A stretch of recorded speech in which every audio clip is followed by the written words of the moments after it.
Thank you for joining us today for Snapshot, a look into the 1960s Transcona, Part 2.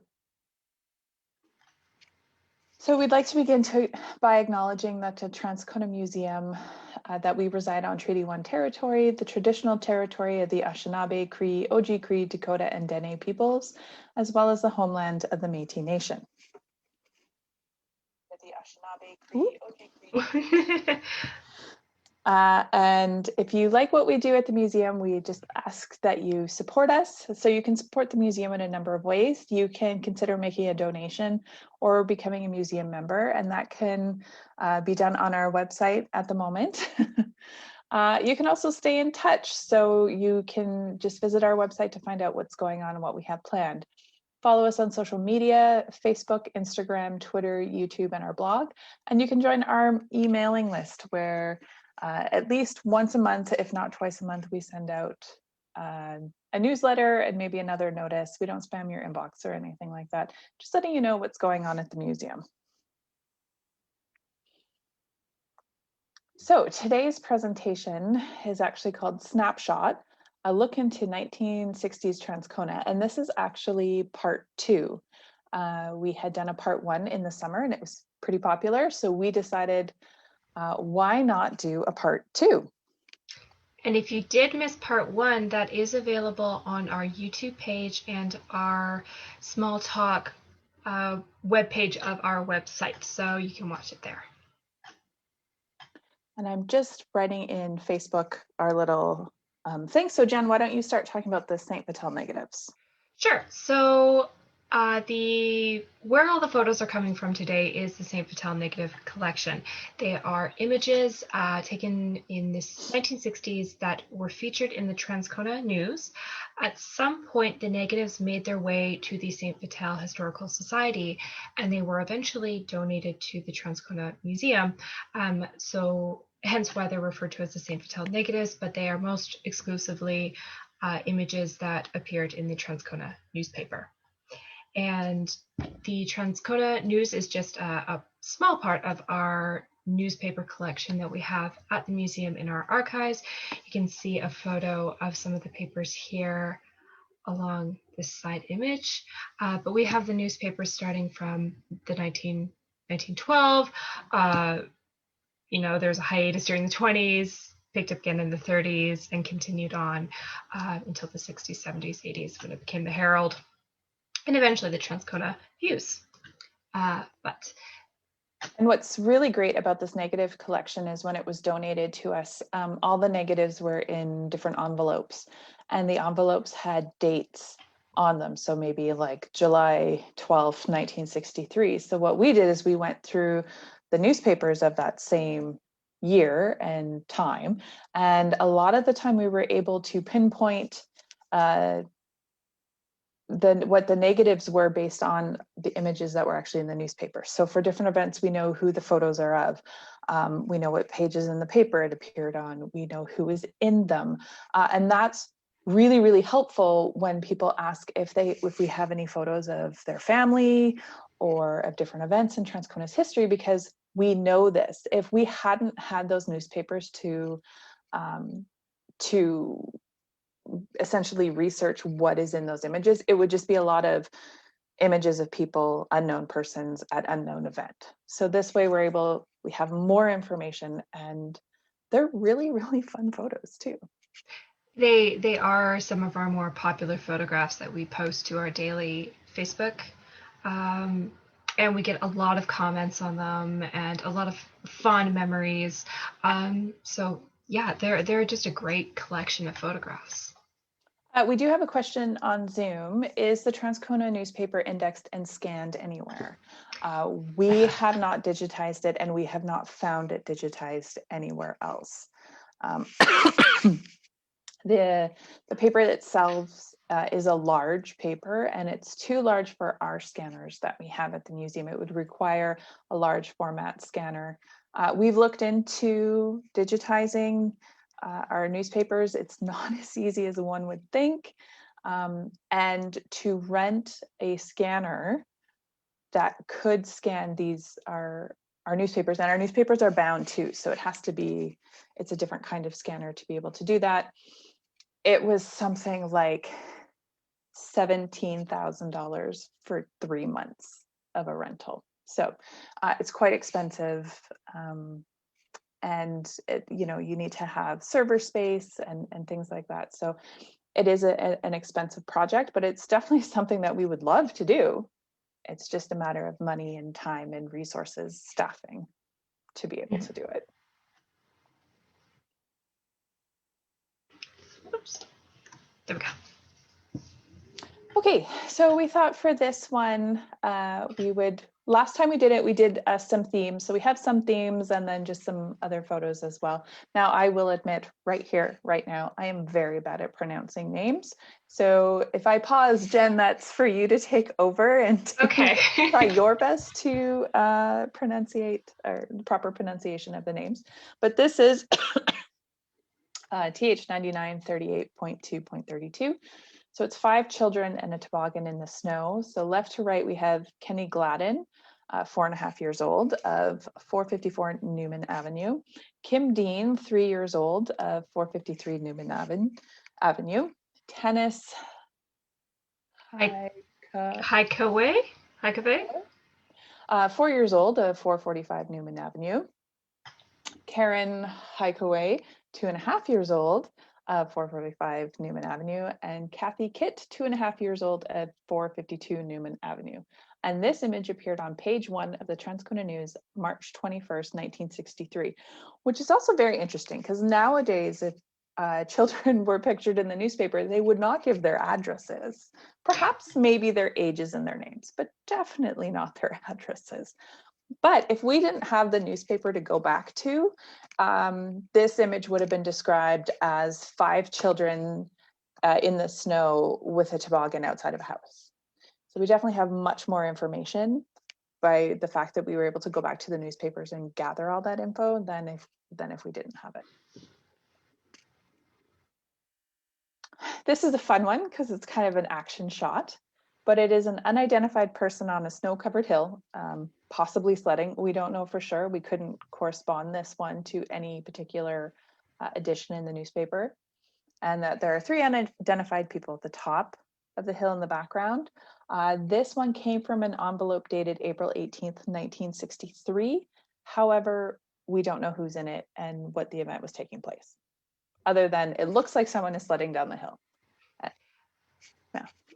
Most likely some of these envelopes, they were photographs submitted to be published in the newspaper or were a copy of a series of photographs that were meant to be published, but just for whatever reason, they were not. Oh, so. Definitely. We have a lot where it's multiple images at an event and only one of them made it into the newspaper. So it wasn't one of the ones selected. And 2, although they came in these envelopes, and within an archives, we have to keep the original order that things were given to us in. Sometimes the image actually relates to an event that took place months before or months after than what it actually said in the envelope. Some of them did get mixed up. We have to keep that original order that they were given to us in. So sometimes that's where some confusion can come in as well.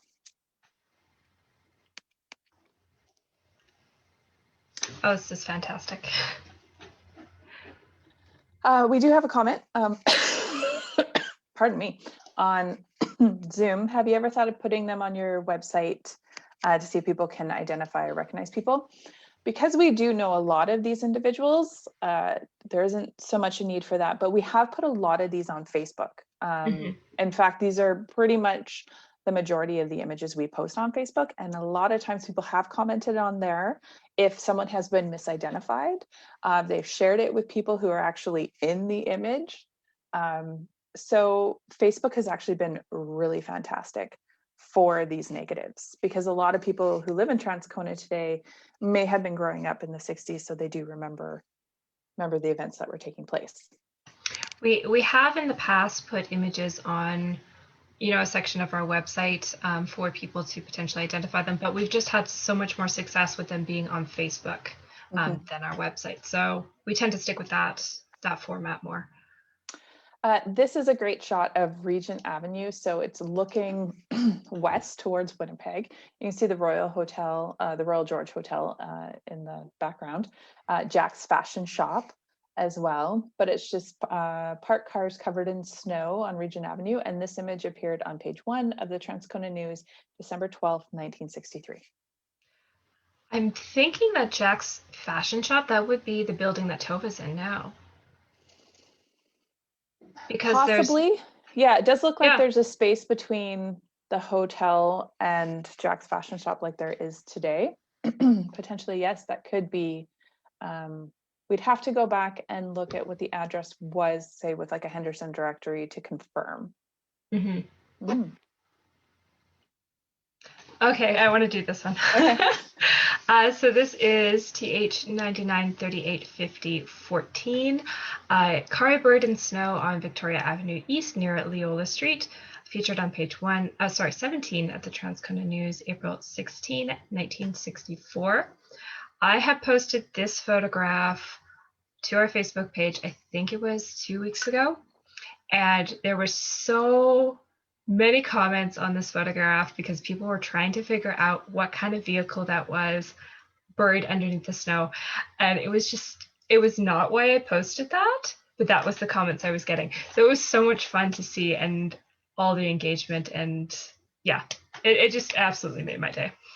And I could not tell you what kind of car. I've never been one to be able to identify, but people were talking about the shape of the lights and the mirrors, and yeah, it was really fun to see. Yeah. So I think that one has over 5,000 views, I think, at this point. So yeah. I think this was posted today or yesterday. Yes. Yeah. This is unidentified cars covered in snow, and it's from the April 16th, 1964 envelope. So potentially it could have been that same snowstorm that the previous image showed, but because this image didn't make it into the actual newspaper, we can't confirm that, because we do actually have numerous years that have epic snowstorms. So we can just say it came from the April 16th, 1964 folder. I'm curious to know as to where this image is from in Transcona. Mm-hmm. And maybe someone watching, if they see the photograph, maybe they'll be able to comment and let us know. Yeah, I was definitely trying to see, because they're also the backs of buildings. Mm-hmm. It makes it a little bit harder to try to figure out where it is. And there isn't like any landmarks like the smokestack or the water tower to sort of help orientate you. Yeah.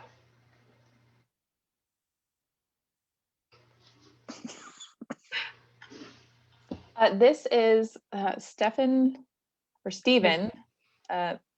Manila of 17 Blue Ridge Bay, walking past a car buried in the snow on Harold Avenue West. So he's actually walking at the height of almost the car. So Harold Avenue West between Madeline and Winona Street on page 1 of the Transcona News, April 16th, 1964. And I can't ever remember a time where snow basically covered up a car, like in my experiences with winter. So this one was really cool because when I first looked at it, I was like, oh, okay. Oh, wait, they're walking past a car. All right. So that's some deep snow there on the road. And as you said, the 1960s, there's a lot of images of epic snowstorms from the Transcona News. But I do recall one storm where vehicles were buried like this, and that would be the 97 blizzard that hit southern Manitoba. And that was incidentally my first winter here in Manitoba. So that was an awakening. Yeah, I grew up in Saskatchewan, so I don't recall any major snowstorms like this at all. This is a man helping push someone's car out of the snow, and it appeared on page 1 of the Transcona News, November 25th, 1965. So again, it's more snow, but it's a year later than the previous image. I love this one because this is the stereotypical image of kind of like what Canadian winters are supposed to look like.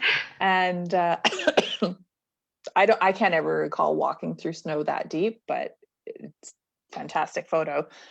St. Clair Boulevard with snowbanks and pedestrian walking down the sidewalk. This appeared on page 7 of the Transcona News, March 10th, 1966. So this would have been after the 66 Blizzard. snowstorm? Yeah. Yeah, the 66 blizzard, which I think our most popular or most viewed Facebook post is actually, we have a small clip of the video that was donated to us about the 66 aftermath of the 66 blizzard, and people basically like walking on snow up to their like roof line and stuff like that. So this is the aftermath of that. And I think we had posted it on one of the anniversary dates of the blizzard, and then my parents were watching the news and they're like, oh my gosh, like Global News picked up the clip, it's on the news. So that was pretty awesome. Mm-hmm. Now, this one's a little blurry, but again, it shows Regent Avenue, but it's a street view of Regent Avenue with high snowbanks on the street.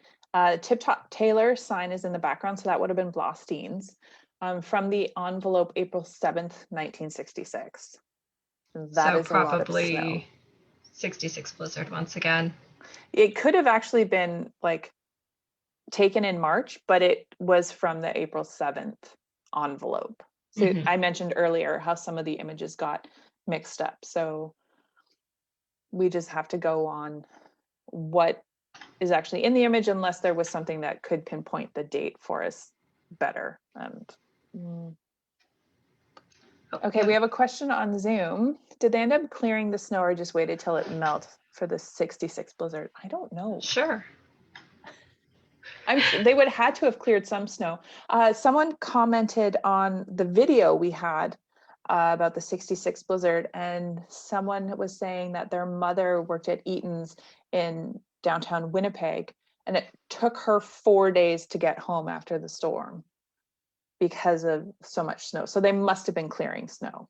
And we have images, I don't know if there's any in this presentation, of like snow clearing happening, not from this storm, but you know, snow plows and trucks and stuff like that. So they would have cleared it. It just would have taken a fair bit of time. And there does appear to be a truck. I don't know if you can see my mouse, but there, that could potentially be a truck of some sort, maybe. There. You mean right here? Or in the reflection? No, this thing, you can't see mine. Let me try. I haven't tried one of these annotating things. I don't know where to even go and do that, but it's sort of right across from the Tip Top Taylor sign. Oh, I see. Things in the picture that are going like that. Perhaps maybe that's a truck. Okay, yeah, I can see that.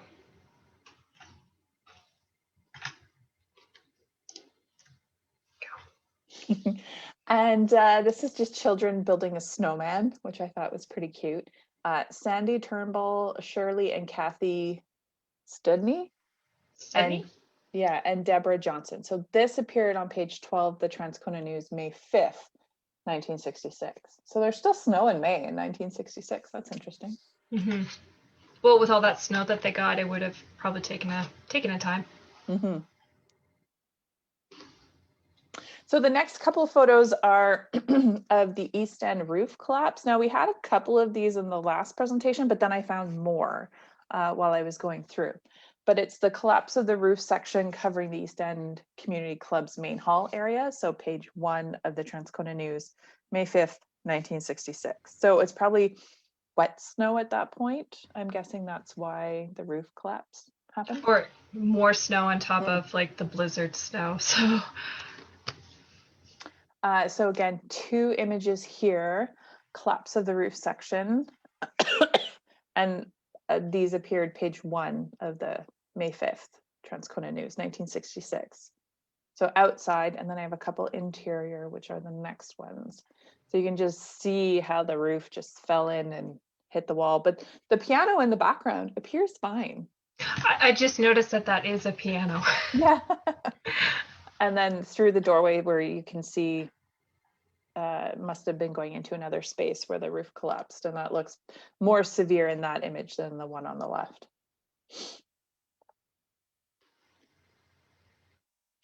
And just because we're gearing up into the holidays, I've got my tree for all of you to see. I thought there were some really great images of some holiday, how people had decorated their houses.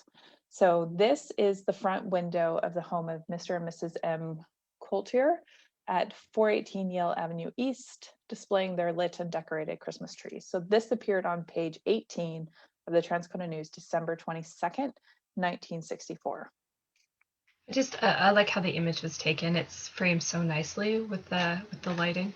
And the windows, and how they sprayed the window to do that. Mm-hmm. Comment on from Zoom is they said that their mom used to do that, spray the window with some white stuff. I Really don't believe we ever did that. I can't recall doing anything like that either. I totally remember having to put like the plastic cling wrap on the I windows. do too, because the windows weren't great and you had to insulate the house. Yeah, I can remember trying to put lights in the windows and the tape never stuck.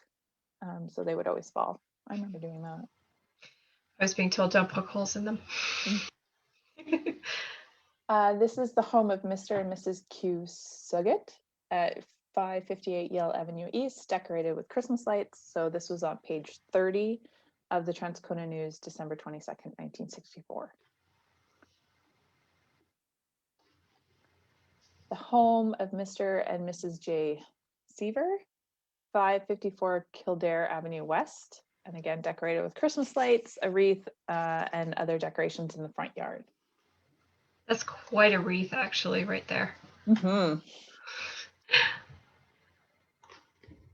So this is actually the front of the Transcona Municipal Building at night, and it was decorated with Christmas lights and lights on the trees. Again, this appeared on page 18 of the Transcona News, December 22nd, 1964. Municipal building, that's not ours. No. No. I'm not 100% sure. I think this building was on, oh geez, brain just froze. The road that the shop is on. Pandora? Pandora. I think that's where the municipal building was. That, or it was on Victoria at that, but I think the Shop Easy was already there at that point. So I think it was on Pandora. I'm not 100% sure though, but it's definitely not our building. If you're watching and you know, please leave a comment. Yes. Oh, someone said that is the one that was on Madeline. Ah. Thank you.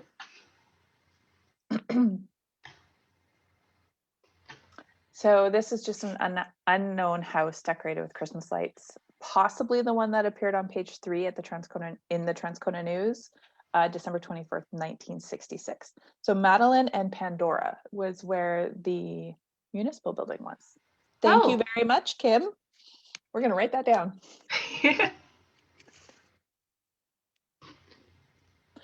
Christmas decorations at the home of Mr. and Mrs. Edward Freeman at 40 Cranbrook Bay. So this appeared on page 1 of the Transcona News, December 12th, 1963. Like the cartoon cutouts. Mm-hmm. With There's a spotlight on it. There's actually a house just down from my parents, and they have a cutout of the Grinch and Max, and they're stealing the lights off the house. And it's so minimalist and so witty. I love it. This is Santa Claus serenading Fire Inspector Chudley and his granddaughter at the Royal Bank, which appeared on page 1 of the Transcona News, December 20th, 1967. So this one's really great too, because we don't have too many interior shots or interior photographs of buildings. So seeing this one with Santa, who came all the way from the North Pole to play accordion. Oh, there we go. An accordion. Oh my goodness. Yes. I thought this one was quite fun. Now, this is I went through all of the photographs or all those negatives, and this is the only one that related to Halloween. So these are paper mache Halloween masks made by the grade 8 art class at Arthur Day Junior High School under the supervision of Mrs. J. Rich, and it appeared on page 20 of the Transcona News, October 31st, 1963. I was hoping for like fun trick-or-treating photos. This was it. This is all we have for Halloween. Identified Halloween. Yes. We have some with people with pumpkins, but it's more showing off what they were able to grow in their garden, not Halloween. Mm-hmm. So we have a large number of them that come from the centennial year. So this is Transcona Collegiate Institute's Centennial Winter Carnival. Part of the events, they had some snow sculpting. So this appeared on page 1 of Transcona News, March 8th, 1967. Again, same Centennial Winter Carnival events, page 1, March 8th, 1967. There's a dog and a fire hydrant in the front, but there's a steam locomotive snow sculpture in the back. So I'm wondering if they got inspiration from the 2747. But it's really great. And I had seen this one before and didn't notice actually the engine in the back, which was fun to find. I'm just looking at this and wondering, like, how long were they given to make some of these? Yeah, I can barely make a snowman, and somebody they made a steam locomotive. That's impressive. Yeah. I'm waiting for the right snow conditions and stuff too, so I wonder if they had like water at their disposal to turn it into ice. I don't know, thinking too much about it. Or did they do sort of what they do for festival where they make big blocks of snow and then carve it out? Maybe. I don't know. Either way, the creativity is just fantastic. This one appears to be Humpty Dumpty sitting on a wall, again from March 8th, 1967.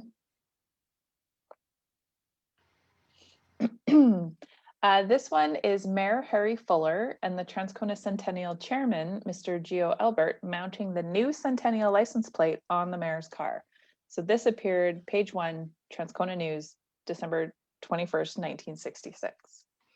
Because Centennial year was 67. Yes. So they were doing it ahead of the centennial year. So I bet he had the first centennial plate. Do we have a centennial plate in the collection? Off the top of my head, I don't know. It's a question that came in through Zoom, but I believe so. We have a number of license plates in the collection. So I would believe that we do. I would have to research that though. Do a quick search. This is Golden Jubilee, a group of people, so I have it in the wrong category, but a group of people standing beneath the exterior of the CN shop sign, and there was a public tour of the CN Transcona shops, which occurred on June 14th, 1961. So during the 50th, 75th, and 100th anniversary of CN, they actually allowed public tours through. Those are 3 times that I know for sure that there were public tours that were held at the shops. I think you noted in this photograph that this building here is no longer there because this is, Pandora, the shop entrance at Pandora. So a number of those buildings aren't there anymore. Would have been, now that mention it, like comparing that to a photo, essentially taken from the same angle, because even the gate, like the gatehouse is a lot smaller. It looks more like a station today. It looks like they have some passenger cars that they brought out possibly for the public tours as well. I just see that. And you pointed out the flag. Yes. It is not the Canadian flag because the Canadian flag wasn't introduced until 1965. So it's still the Union flag? The British Union Jack. I don't know. It looks like a Union, which apparently it's only called a Union Jack when it's flying on a ship. I know, so that's why I'm hesitating to call it a Union Jack, but it's a British flag, our old British flag. Yeah. And again, this is another one of the public tour images. And this is at the Powerhouse, which is really interesting. We posted one on Facebook when it was a tour at some point, and somebody on Facebook was able to identify themselves, and they were the little boy in the image, walking with his mother and his grandmother. So that was they were so excited to see that. And I think we were able to get them a copy of that image too. Yeah, I believe his daughter got a copy for like Father's Day for him. This is a large bucket of molten steel placed in position for casting of steel wheels at the Griffin Wheel Plant, which was part of the public tours for the Transcona shops offered during Jubilee Week.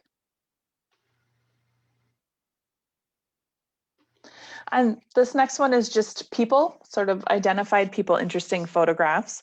So this is opposition leader John Diefenbaker sitting in the back seat of a car with the door open, signing autographs for supporters. And he does So not he look was too pleased. no, but he was in Transcona then. Yes, there's some other images. There's one, we posted it last time, but he was actually in the museum or in the municipal office. But he was there. I can't recall exactly what he was in Transcona for, but there's a few images of him. Here's another one. So it's opposition leader John Diefenbaker shaking hands with Julius Hoffman, a retired railroader and Transcona pioneer, on the grounds of the CNR shops with unidentified people surrounding. So this appeared on page 1 of the Transcona News, October 14th, 1965.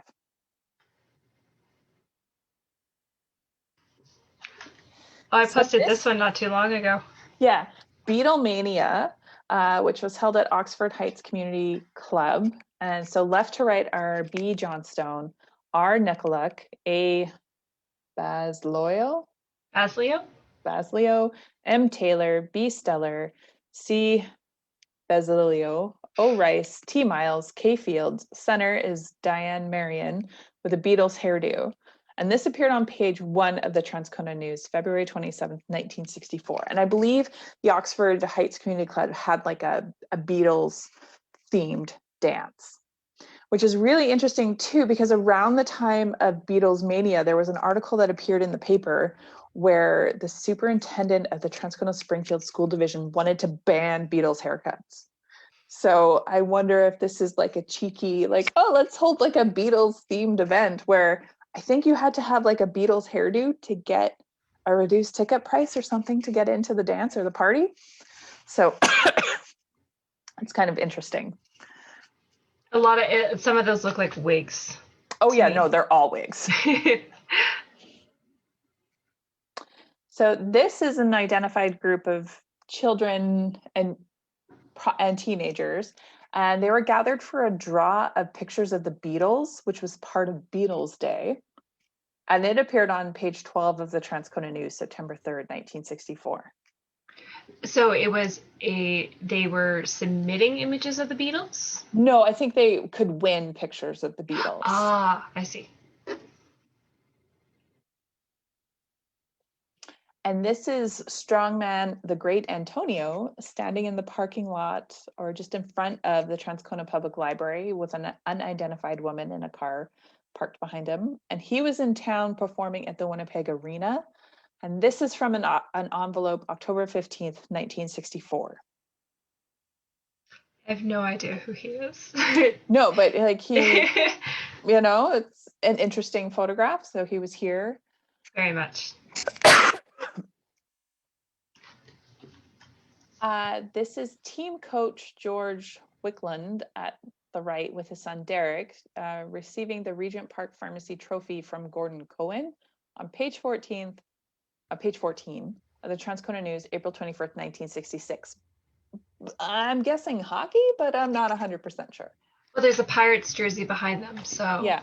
Sometimes we know who's in the images, but we don't know exactly what it's for. I just love Derek's snazzy outfit and those glasses, those 60s glasses. I love it. Mm-hmm. So this is 3 girls sitting on a blanket on the ground outside of the Transcona News office at 114 Victoria Avenue West. And they are Catherine Harris, Kathy Neal, and Lynn Harris. And then there's a group of unidentified children in the background. So this appeared on page 10 of the Transcona News, September 3rd, 1964. So now, This building was taken down and then a new set of buildings were put in its place? I don't know 100%. I couldn't say. It kind of looks like, well, yeah, I couldn't say. You can see it does, the one door does say like 114. Mm-hmm. But I couldn't tell you if those buildings were, that building was torn down and another one built up, after. If you know, post below, or else I'm going to do some researching. Now, we have a lot of people who enjoy seeing photos of like the ditches. And this is like a melting image of the ditch, but this is Charles Taylor, Mike Crot, Alka? and Terry. Okay. Milnorovich?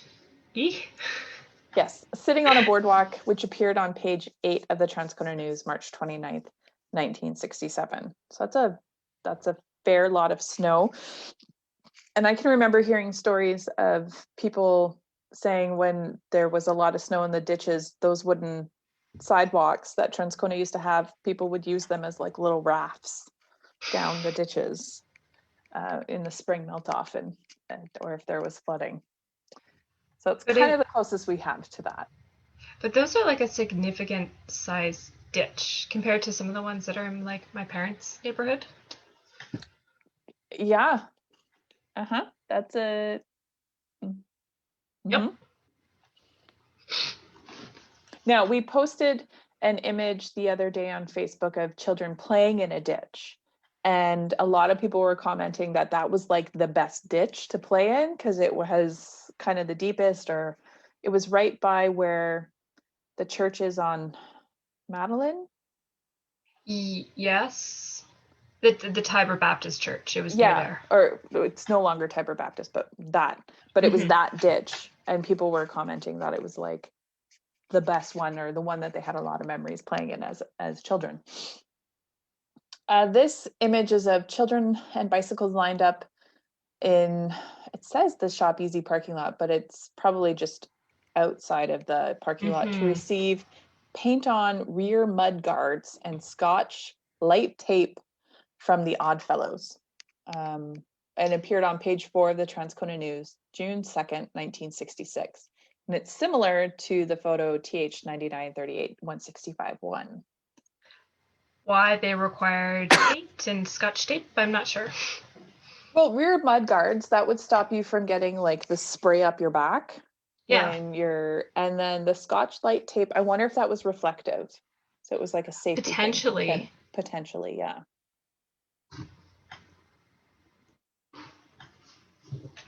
And this is just a bunch of curlers, but I quite enjoyed the photo, and they're snazzy curling sweaters.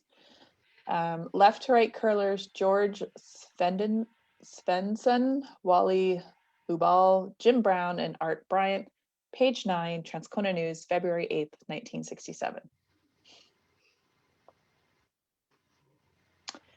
And this is Ted Davidson of the Pirates Community Club presenting a check to coach Ab Traeger of the Pony Team. Page 4, Transcona News, September 7th, 1966. I'm just like all the trees along that boulevard. Mm-hmm. Don't know why. Okay, so this next little series is a bunch of machinery, and it's not described at all. I couldn't find it in the newspapers, but just looking at them, I think this is like printing presses or something to do with like machinery for the newspapers for the Transcona News. So this is just the movement of a large piece of machinery, but that's the Apollo Theater in the background, which we only have a couple photos of the Apollo Theater. Now this is the back of it. So when people have asked us for photos of the Apollo Theater before, I don't know if they'd want to just see the back of it, but it's really easy to identify that it is the theater because it's taller at the back than at the front, but that's for the screen. So if you ever see old photos and you have a building shaped like that, it was likely at one point a theater because the height is for the screen. Yeah, we know that the theater came down in 1960, so this is either 1960 or a year or two before that. So, Well, it could have already been closed. I don't think it burned in 1960, but it's early 1960s that the theater burned down. And I have researched it before and I just don't remember the dates off the top of my head. So they're moving this large piece of machinery. It looks like two cranes are actually moving it. And I don't know if it's coming from one truck onto another or moving from one on, which way it's going. Now this is it coming in or going out of a building or a shop, but it looks like that same, like it could be, if you think about where the theater was, where the Transcona News was, maybe they had a big door in the back. I don't know. But just like the three children also watching. I mean, that's a significant piece of machinery, so it's something interesting to watch. Mm-hmm. And then there were some photos inside of an unknown building, but lots of different machinery there. So this is from the same set and series. So possibly a printing press. I'm not sure. This one is something to do with newspapers because you see it appears the image is being trimmed, like the paper itself is being trimmed, and I don't know if it's then folded and put underneath that sort of like box on the left, but there's definitely trimmings to the bottom right. She's where the woman is standing. There's like paper trimmings all around her. So I'm assuming the machine does something with trimming.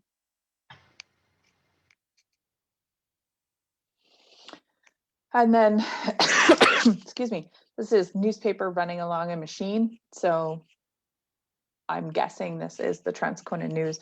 I couldn't get a good enough detail, like zoomed in to see if I could see dates on the newspaper or anything like that. Would have been neat had you been able to. Mm-hmm. But it's like a big roll of paper, and I don't know if it's being printed on that. Likely, and I can remember getting some tours of newspapers as a child, and seeing just all the rolls of paper and everything moving so quickly. So I'm guessing it's the Transcona News. This is just children playing on a sidewalk along Regent Avenue East, and the Transcona Legion is in the background. And this is probably one of the only images we have of the old Transcona Legion. There was a fire and it burned down, and they rebuilt to what the new Transcona Legion looked like. So it's not that much different, but I think that's our only image that I can recall off the top of my head. I just noticed in the background here the Central Motel sign. Oh, I didn't see that at all. But it's a neat shot of that end of Regent Avenue. Well, even some of the other signage, like the meats Mm-hmm. Sign for the meat place, which I can't recall the name of, but we have some other images of that sign. Just full signage. Now, these are Transcona Kiwanis members with new concrete planters that they had put on Regent Avenue. So this is pretty much almost right in front of the museum where we are now. So you can see Blostein's in the background, the Royal George. So left to right, we have B. Briarcliff, B. Wolfe, Reverend G. Barber, H.K., E. Moore, J. Duncan, Dr. J. Cohen, M. Orico? Ornico, R. Preston, G. Barron, H. Margolis, A. Lucas, appeared on page 1 of the Transcona News, June 4th, 1964. Somebody commented on the last one, that would have been the locker plant, the meat sign. Locker plant. Thank you, Rob. Oh. And a comment from Zoom, Dr. Cohen was a dentist in the community. Oh. So what was the year on this? 1964. So the Kiwanis Club is actually the group that put the engine into which was then Transcona Kiwanis Park. It's now the Rotary Heritage Park for the 2747. So I bet many of these Kiwanis members were actually involved in that. We don't, we have a couple photos of the engine going in. It's not part of this collection, but we don't have any names associated with that. So we could possibly look at this photo compared to the ones that we have of the 2747 and see if we can identify people, and then we would know who was involved with that, with the 2747. We're just making more work for ourselves. Looking at photos all the time. Rabbit holes. Two young girls left, Rita Lamoureux and Carol Hildebrandt, mailing a letter at the corner mailbox on Regent Avenue. And I just thought this was a fantastic photograph.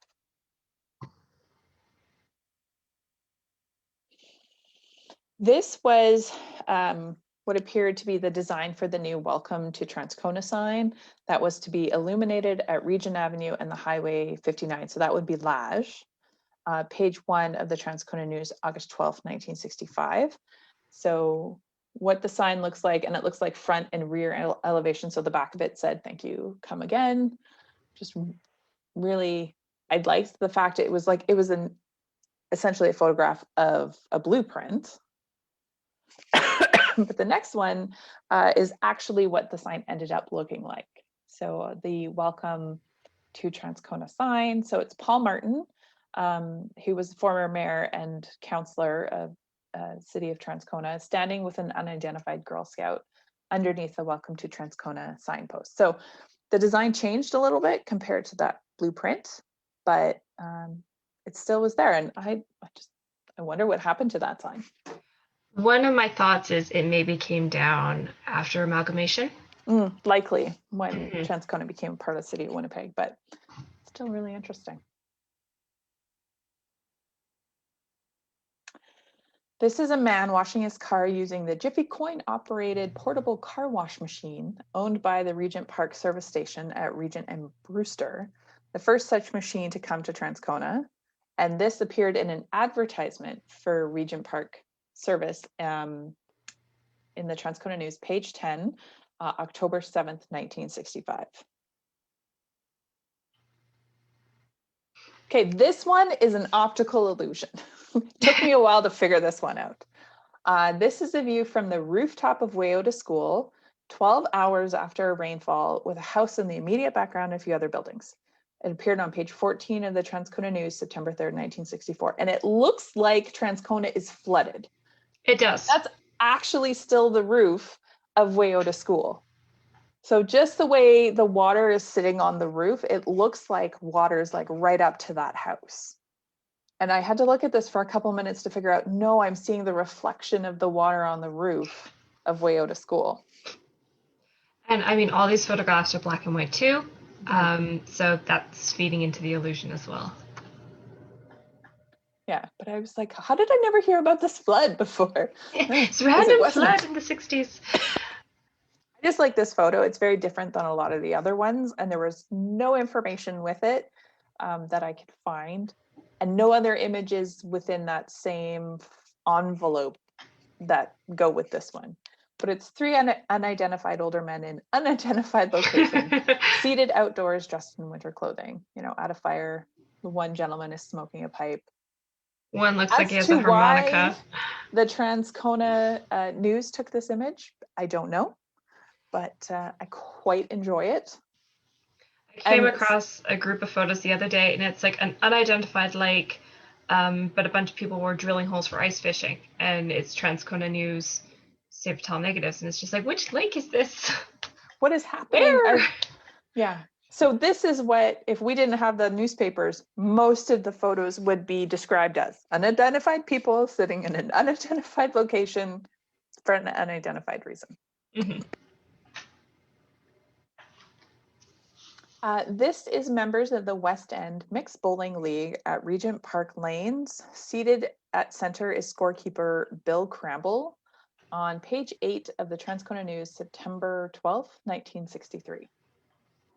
So I don't know if this is the same bowling alley that was at like Regent and Day Street, or what was Oxford, because this is Regent Park Lane. So I'm thinking it's not. If anyone watching can let us know. I don't know exactly where this, or no, wait, yes, this is wrong. This is actually where like Dollarama is. there was a bowling alley in there, I believe, now that Oh. I'm thinking about it, because there's like a now a venue you can rent for socials and stuff, and I believe that is where the bowling alley was. I just needed to talk it out. This is a cool action shot. Yeah, action shot. So Grant Buchanan of 12 Brewster Bay, member of the Regent Park West End Mixed Bowling League at Regent Park Lanes, on page 8, Transcona News, September 12th, 1963.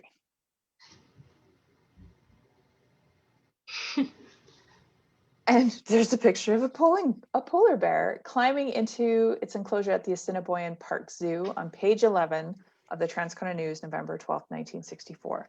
And I did some research and I could not find out the name of this bear. It was not Debbie, because Debbie was the bear that a couple of years ago, like 2007, passed away, and it was one of the oldest bears, polar bears in captivity. And it made like world news. I remember they talked about it on Saturday Night Live. This was not Debbie, because Debbie joined the zoo in 1967. I found reference to the Assiniboine Zoo having a document listing all of their animals, but I couldn't find it online. So I just would have been really cool to have an estimate of what this bear's name was. Mm-hmm. This is people standing outside of the Royal George Hotel, possibly during a fire. And this came from an envelope November 10th, 1965, because I have a couple more images of what I think is the same event. Yes, and someone just confirmed that Regent Park Lanes was where the banquet hall is, and that they bowled in that league. So yeah, it was where like Dollarama is, because I've been to a social there. Thank you, Kim. So these are two images of a fire that happened at the Royal George Hotel. So firemen standing on the staircase preparing to enter the building, and you can see smoke coming out of the one photograph, oxygen masks. So this story appeared on page 1 of the Transcona News, November 10th, 1965, with a different image, but these ones we can say are from that event. What's great too is because we have dates and we know what page it is, there's potentially an article that we can go back to. And I think potentially this fire was mentioned a couple years ago. We made a video, and it's on our YouTube channel too, and it's a history of 5 buildings on Regent Avenue. And I believe this fire at the Royal George was discussed during that video that Cassandra did. Because I think you're right, because I had not seen these photos or didn't recall these photographs until she pulled them up for the video. I'm just like, oh, that's a neat shot. Mm-hmm. And this is a barber standing next to his client seated in his barber chair. And I was just like trying to figure out which one of the barber shops this might have been from in Transcona, but I couldn't. Obviously it's like Christmassy time, because there's a sled with reindeer and a sign that says Merry Christmas in reverse, but don't know which one it was. Well, we know it had salon in the name, so that whittles it down. I thought this one was fun, showing gym class, grade 9 Transcona Collegiate Boys Physical Education class, from an envelope, January 1963. I just look at that and it's just like, there's so few mats. But when we were doing gymnastics in school, it was like there were mats everywhere. Like, I don't think at my school when I was growing up we were allowed to do any of that stuff. I remember my gym had the rope and it was always locked up and we were never allowed to do anything with it. I don't remember any gymnastic stuff, but we definitely had more mats. Oh no, we had the balance beams. We had the, what was it, the pommel horse, the big block we bounced over. Yeah, we totally did that. This is an image of 11-year-old John Reshor of 413 Harvard Avenue in a hospital bed with a broken leg, which he got ice skating, on page 1 of the Transcona News, March 7th, 1963. And then I was like, well, let's throw in some ice skating photos. So this was ice skating relay races at the Transcona Regent. arena, sorry, similar to page 4 of the Transcona News, March 21st, 1963. This one was just posted last Friday on our Facebook, and this is Willis Wyatt at the Transcona Golf Club teeing off in the snow, page 8 of the Transcona News, March 22nd, 1967. Yes, and the Transcona Golf Club wants to get a copy of this image for their trophy case. Now, I wonder if he just teed off or did he actually like play? Yeah. Who knows?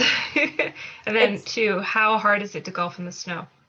Well, that, and were there colored golf balls at that point in time, or were they all just white? Because if you didn't have the neon yellow golf ball, that makes it even harder. I mean, from this photograph, it looks white, but... We have a comment on Facebook for the barber shop. It says, Rob says, it looks like Tony's, last name Porco, barber shop. So possibly Tony's barber shop. Okay, which is along Regent Avenue.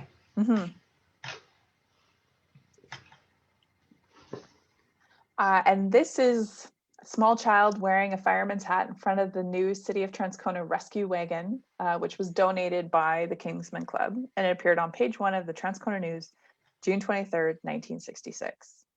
So I just thought the child in the firefighter helmet and a view of the truck, it was a cool photo. And you can see reflections of people in the background too on the truck. Now that brings us to our live Q&A. Yes. So if anyone who's watching via Zoom, or if you are watching us via Facebook Live, if you have any questions about anything or more memories to share about some of the images we showed, feel free to leave a comment. And yeah, so we'll just give this a minute. And if you're watching after the fact on YouTube, please leave a comment. We monitor those, so we will answer your comment when it comes in. And even too, we might do a part 3, part 4. There's so many of these photographs, over I think 5,000. Yeah, there's negatives. There's a lot of images. So now, there are a number that are like repeats or very similar, but every time I go through them, I find good ones that I like and that I want to share with people. So, and then there's ones where we're like, oh, okay, yeah, sure, maybe this one will do good, and then it blows up on Facebook. Like sometimes the photos we don't expect to actually do really, really well. So if there's like a theme or a potential group of photographs you'd like to see, leave a comment. We'll add them into the next one. There are a lot of these images that are, I think they're people at the Transcona News offices getting their picture taken because they got an award or for something like that. So there are a lot of photos of people sitting and smiling. So we could add people sitting and smiling awkwardly. Yes, you could just do a whole thing just like that. We do have a comment on Facebook. Is there an index of names? Hold on a second. I lost index of names of people in the photographs if someone was to look for a picture. We don't have an index of names, but we do have all of these within our database, so we can search via name in our database. We would just have to know the name and we could search for you. But this is just a when everything that holy shoot, my brain just stopped working. Anything that's brought into the museum is donated by the public, and their information that is associated with those items is what goes into the database. So one of the reasons why, as we've mentioned, we love this series of photographs is because we can go back to the newspapers, we can find the events, we can find the names for the most part. Otherwise, it's unidentified individual and unidentified event.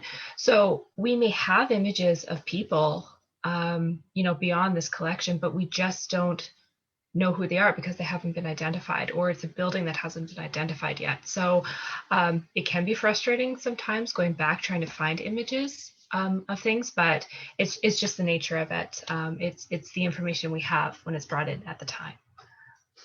We have a couple comments on Facebook. Kim says there's a good picture of the front of the Apollo on Vintage Winnipeg's Facebook page in the Transcona folder. We actually provided them with a lot of images that they have been using for the Transcona folder. So it's possibly that's one that we provided to them. And then other people have images within their own collections that they've shared with the Vintage Winnipeg. So it's possibly that's one I haven't seen before. I'll have to check that out. And then we had another comment from Rob. I remember that day, me and my friend Jay, they just left the Princess Hotel, went down the back lane, can't remember the year, and that there's a gentleman named Tony had a heart attack clearing snow, and paramedics were there working on him. Huh. Yeah. Well, they do warn people about that. Snow, shoveling heavy amounts of snow is not conducive to your health. No, I went for a walk on the weekend and not used to walking with snow pants and winter boots on and all of the gear. And it was a lot harder than a walk in the fall was. Well, thank you everyone for sharing your comments, helping us identify places. That's certainly really helpful too. And your stories with us and asking questions. This has been a lot of fun. And we'll hope you'll join us for the next one. And we have one more talk for 2020. And then Yes. 2020 will be over, right? Things are going to get better. But we're going to do another Taste of Transcona edition. So that's the one where we're making recipes from the 1964 cookbook. It's holiday edition this time. We're going to try 1960s no-bake desserts. So we will actually be making them as we are talking. And we are going to have a special guest. Nicole from the University of Manitoba Archives is going to be joining us, speaking about some of the recipes and cookbooks in their collection as well. So it's very exciting. That will be one of our first guests we've ever had on one of our small talks here. And so that's happening December 22nd. So next Tuesday at 1 o'clock. And we haven't planned out our talks yet for 2021 because we are hoping very soon we can get back and reopen the museum, and then we'll be able to have some people come in for our talks as well at that time. Mm-hmm. Just like with any talk that we've done, you can watch with Zoom or you can join us on our Facebook page and watch the talk live. And if you miss out, we also post them on our YouTube channel as well, so you can always catch it there. And if you like what we do, please don't hesitate to support the museum. You can consider making a donation or becoming a museum member, and that's all available on our website. You can stay in touch, so visit the website. Follow us on social media, Facebook, Instagram, Twitter, YouTube, or our blog, and you can join our mailing list where we send out a monthly e-newsletter and maybe one more post a month. Not always though, so we don't spam your inboxes or anything like that. But you know, when you support us, it shows that what we're doing is good stuff, and that you like what we do. You love us. You really love us. And thank you. And we hope to see you again soon. Bye, everyone. Bye.